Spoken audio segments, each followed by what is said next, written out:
Oke, kalau per kamus gitu ya, healing itu kan sebetulnya artinya menyembuhkan diri baik dari luka fisik ataupun mental. Contohnya kalau fisik ya, kalau kita sakit atau kecelakaan, kemudian tubuh kita luka, tentu butuh proses pemulihan ya. Proses pemulihannya itu dikatakan sebagai healing period atau periode healing. Kemudian apa yang disebut dengan healing secara mental? Ya sama, apabila kita mengalami suatu luka atau trauma di kesehatan mental kita. Misalnya ada pengalaman-pengalaman yang kurang baik atau pengalaman yang sifatnya traumatis yang kemudian mempengaruhi perilaku kita atau perasaan kita. Hal itu tentunya membutuhkan suatu periode atau proses yang disebut dengan healing itu. Ya, cara untuk melakukan healing tentunya tergantung dari penyebabnya apa. Kalau healing secara fisik, misalnya dia menderita penyakit tertentu atau dia habis kecelakaan, ada kecacatan sisa dari kecelakaannya itu, ya dia tentunya membutuhkan perhatian di bidang medis gitu ya. Dia bisa berobat atau menghubungi dokter-dokter yang terkait dengan penyakit atau kecelakaannya itu. Kalau healing secara mental sama sebetulnya seperti healing fisik ini. Tergantung dari penyebabnya dan apa yang dibutuhkan dan diharapkan dari si pasien ini. Misalnya dia mempunyai pola relasi yang kurang bagus dengan orang-orang sekitarnya, atau misalnya dia mempunyai kebiasaan-kebiasaan yang kemudian merugikan dirinya sendiri atau merugikan orang lain karena ada trauma di masa lalunya.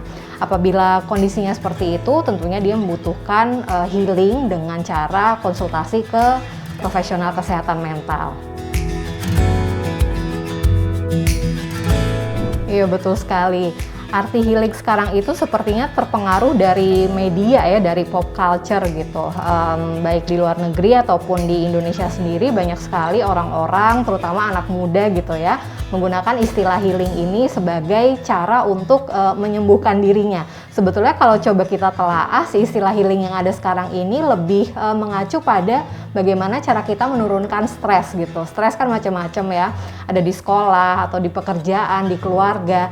Nah, tiap kali individu terutama anak muda sekarang ini merasa stres atau kondisi kesehatan mentalnya itu agak ngedrop, mereka langsung melontarkan istilah itu, saya butuh healing nih, butuh healing kayak gitu. Padahal sebetulnya artinya udah agak bergeser dari healing yang sebetulnya ada sejak dulu. Ya, karena kan kultur dari masyarakat tentunya bergeser terus, berpindah terus gitu ya, nggak bisa disamakan dengan masa lalu. Tentunya kondisi dari masyarakat yang dinamis, selalu berubah, itu juga bisa mengubah pengertian suatu kata atau suatu istilah. Begitu pula dengan healing ini. Tapi yang disayangkan sekarang ini istilah healing itu kadang-kadang dijadikan semacam alasan gitu ya bagi individu ini untuk lari dari kewajibannya. Misalkan dia merasa tidak nyaman dengan pekerjaan yang menumpuk, atau misalnya kondisi di rumahnya yang kurang enak, kemudian dia dalam tanda kutip melarikan diri dengan cara healing itu. Padahal kan seharusnya tidak seperti itu ya. Ada cara-cara yang baik bagaimana kita untuk memanage stres atau ketidaknyamanan yang kita rasakan. Oke, di masa pandemi ini kan tentunya banyak sekali perubahan-perubahan atau pembatasan-pembatasan yang terjadi ya, seperti misalnya physical distancing, kemudian kalau kita mau pergi kemana-mana juga aturannya lebih ketat sehingga menyulitkan kita. Nah, bagaimana kalau kita mengalami stres dan membutuhkan si healing itu? Tentunya banyak sekali cara-cara yang bisa kita lakukan dan cara-caranya cukup mudah, nggak melulu kita harus liburan atau semacamnya gitu ya. Bisa kita misalnya melakukan me time, jadi kita mengambil waktu istirahat selama beberapa waktu untuk melakukan hal-hal yang kita suka. Apakah kita punya hobi tertentu misalnya, atau kita mau mencoba melakukan hobi atau keterampilan lain yang baru yang belum pernah kita lakukan.